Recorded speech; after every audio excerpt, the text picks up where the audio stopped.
Okay, so let's talk about working with the right clients and how you can find them in the online world. I wanted to dive deeper into this conversation really for a few reasons. When I first started working with clients, I was living in this mindset that really I would work with anyone who would pay me. Looking back now, I think I was more of a fear-based mindset at the time. I really didn't understand my value, and I didn't know when the day would come when my clients didn't want to work with me anymore. So I was always focused on the next client, the next client, the next client. 7 years later, my goodness, have things changed. I honestly never even focus or think about where that next client is coming from. It's always about serving my current clients and just getting the best results that I can. But I'm also very picky with who I work with now. It's funny, sometimes when I'm in a sales meeting, the entrepreneur on the other side of the call, they'll throw in that they're interviewing multiple people to see what the right fit is. But what they don't know is that I'm also interviewing them in some way, shape, or form. Now, I'm not asking specific interview questions about their personality or throwing out really any interview style questions. I know that if we get along and we both have that same vision and drive, we could work together. But on top of that, I'm also always thinking about the actual project. Being in the online world and really just creating full digital marketing strategies is really all about being creative and being able to be inside of my imagination. So when I am passionate about a project, I even enjoy the job better and I actually get better results. And I'm sure you can imagine it is seriously fun to make a lot of money on the strategies that you put together. Spending thousands of dollars on paid advertising to tell your system really just to run and grow, it's really fulfilling. Well, it's fulfilling if you are working with the right clients. Long story short, the moral of this story is that you can actually pick and choose who you work with. And that's usually the very first question I ask my clients or students of mine. Who do you want to work with? Because that's who we are putting our entire energy and building our strategy around. We can attract the clients that you dream of working with. That's what I want to bring to the table today. That's really, really what I want to teach you.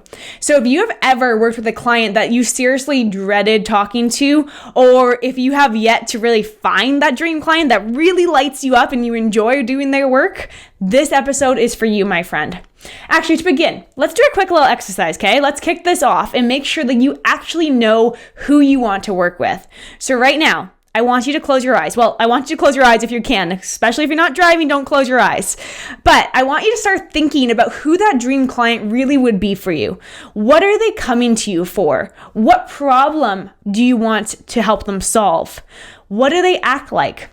Are they super outgoing? Are they very analytical? What do they sound like? What do they look like? What do they dress like? What are they driving? I really want you to think of this person. Who are you envisioning? Who popped up in your mind right now? I want you to keep that person right in your mind, okay? And as you are thinking of that one person, what if I told you that there are literally, and I mean literally, thousands or maybe even millions of that person in the world? Think of it this way. The world is essentially full of your dream clients. You just haven't had a chance to reach them yet. So how can you do that? How can you get in front of that exact dream client that you were just thinking of, and then get in front of even more of them? My first suggestion, social media. I'm sure you saw that one coming. So why? Why social media? You not only can reach people worldwide 24/7, 365 days of the year, but you can do it on automation without having to pick up the phone, without having to manually send emails, knocking on someone's door, walking by someone's storefront. Social media, it allows us to connect through a screen worldwide. Even more, and one of the real reasons why social media is so powerful to attract your dream client is the power of paid advertising. Seriously, if you've never checked out the back end of Facebook, it's incredible with what you can actually do. There are 16 different types of paid ads that you can run through Facebook, which essentially is telling them exactly what you want people to do. Facebook will make sure they show that ad to the people who will take that action that you want them to take. So let's say that they purchase something. Even better with ads, you can get seriously laser targeted. No joke. If you want to reach Kimberly, who is 22 years old, lives in Toronto, Ontario, and loves doing yoga and walking her dog, you can make sure that Kimberly sees your business. Now, another great thing about social media is that people are constantly on it. That's what makes social media marketing really different than any other marketing. Let's take Google, for example, okay? When people are on social media, what are they doing? They're hanging out. They're scrolling. They're relaxing on the couch. They're wasting time. They're doing it while they're working, while they're waiting, while they're cooking, while they're going to the bathroom, while they're out for dinner, while they're sad, while they're mad, happy, stressed, you name it. So when you market yourself to them on social media, you're not disrupting their day. What you're doing is you're making yourself a part of their online experience. The world of social media, it's seriously amazing. Whereas, like I said, with Google, what happens is people actually go to Google when they're looking for something specific. They're not there to hang out. So just being on social media, that's a fantastic place to start connecting with your dream clients. But there are actually certain things that you're going to want to do to make sure that you're connecting with the right people. The first rule of attracting your dream client really is to start speaking to them. A funny thing really happens when people go on social media to grow their business. It's like they almost forgot how to have a conversation. They turn into this awkward robot that falls into really old school ways of sales, and they promote the crap out of their offers. They really are simply just yelling, "Somebody please hire me." Remember my story in the beginning where I let you know that I would really just let anyone hire me. It's not going to work in your favor if you're doing the same thing. The same thing with your social media posts though. If you're posting just for the sake of anyone to hear you, you're going to actually talk to no one. Your social media content should do one thing and one thing only. It should talk to your dream clients. Yes, pretend that you're sending a funny text or a tip to that one dream client that you already thought about when we first started this episode. Think of that ideal client. Think of them right now. What sort of things would they love to see?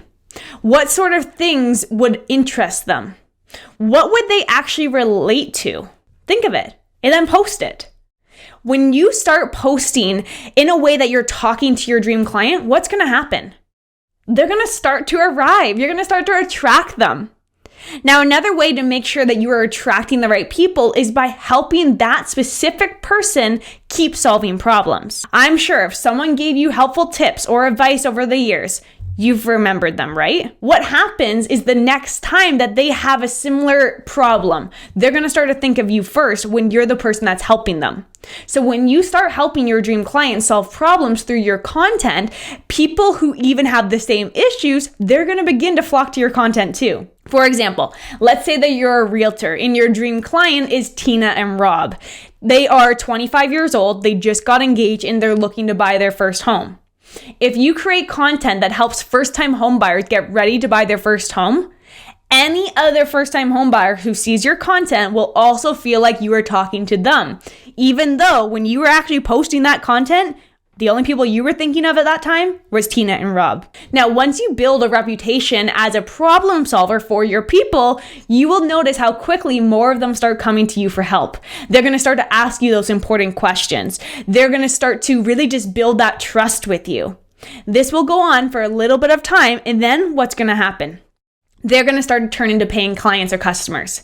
That's the first two steps that you need to make sure that in order to start attracting the right clients. That way you can also pick and choose who you're working with. The next tip I have for you, they are starting to get a little bit more advanced. They're not too advanced, so don't worry, I don't want to overwhelm you, but they're a little bit more work than that. The first one, like I said, it's not too advanced, but it's actually putting in a little bit more effort to your post. So let's talk about hashtags for a second. When I first started using social media, I didn't care about hashtags. I didn't care about learning about hashtags. Actually, I don't even know if they were a thing back then.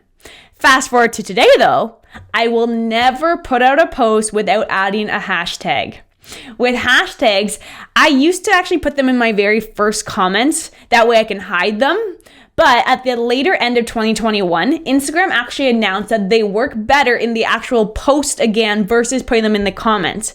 They are also encouraging you to use fewer hashtags, but getting more targeted. The key here is to test to see what your account does and what is going to give you the best performance. When you are choosing hashtags, my biggest tip though, is to focus on the hashtags your dream client would be searching for.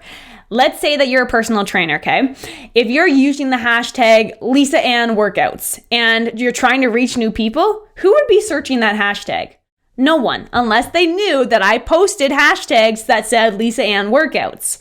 Instead, I would be better off using a hashtag that says home workout programs.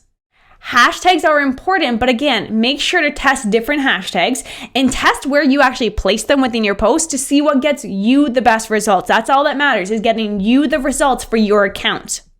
Now, another way to constantly attract your ideal clients is to start engaging with your ideal clients. Social media, it's here for us to do one thing, to be social. So if you are more social online, you're actually going to get more out of it. Now, one thing I like to do is search for posts that have to do with my business or my industry. I browse through the comment section and I'll answer any questions when I can.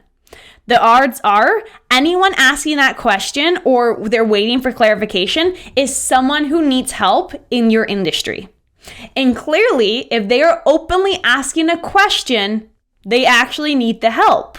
Plus, once you show up as that expert in these conversations and you start to talk to them, you start to engage with them, they're going to start to engage back with you, and then they're going to build that relationship. And when you build that relationship, they build trust, and then they're more likely to accept your offer. Now, I've already briefly mentioned this last one that I want to talk about, which is paid advertising. So remember earlier, I said you can get seriously laser targeted with who sees your content when you use paid advertising. It's true. And it is seriously powerful. I've been spending literally millions of dollars on Facebook and Instagram ads for almost 7 years now. In fact, I actually learned how to run paid advertising before I even thought about what I should actually be posting on the front end. Why? Why did I do that? It's fast, it's effective, it's laser targeted, and the return on investment is enormous. You can essentially tell Facebook and Instagram exactly who you want to attract and what you want them to do to take that next step within your business. The key is making sure you know exactly who you are talking to. And when you know that, the rest of the online marketing that you have to do for your business, it really just becomes more clear. It's pretty cool, right? So take that as your first step today. I want you to really pay attention to who you are talking to, and then start making sure that your social content is actually talking to that person. Then take it a bit farther. Start using hashtags that that person would be looking for and start getting in front of them. Start engaging with them. And then when you're really ready to step it up a notch, I definitely and highly recommend paid advertising. But do me a favor, never post that or press that boost button on social media. There's more cost-effective ways to do it. But don't worry, I'll show you how to do that when you get to that point. I am literally here whenever you need me. Thank you so much for hanging out with me on today's episode. If you haven't shared this episode just yet on social media, can you do me a favor? Make sure you do that now. Don't forget to tag me and let me know that you are listening. Thanks again for being here today, my friend. I hope you took away something valuable today. But remember, your first step is understanding who you're talking to. Next week, I have something even more interesting for you, but I'm going to keep that a secret for now. So we'll end it here and I'll see you next week. Bye for now.